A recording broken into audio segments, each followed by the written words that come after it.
আচ্ছা, ন্যায় দর্শনের উপর আমি সেকেন্ড পার্ট যে ভিডিওটা রয়েছে সেখানে তোমাদেরকে একটা শর্ট ট্রিক্স বলেছিলাম।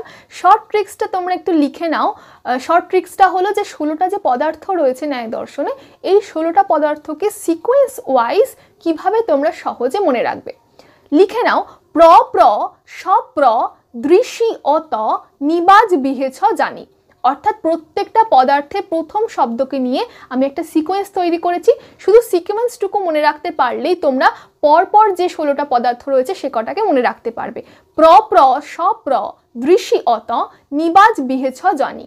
আবার বললাম, প্র প্র সপ্র দৃশি অত নিবাজ বিহেছ জানি। এই প্রত্যেকটা পদার্থের প্রথম শব্দগুলোকে মনে রাখতে পারলেই কিন্তু সিকোয়েন্স ওয়াইজ প্রত্যেকটাকে তোমরা মনে রাখতে পারবে। আর যেহেতু এখন সিকোয়েন্সগুলো খুব ইম্পর্টেন্ট, তাই পরপর মনে রাখা খুব জরুরি। আর আমি যেভাবে আলোচনা করেছি সেভাবে সিকোয়েন্স মনে রাখতে পারলে কিন্তু সুবিধা।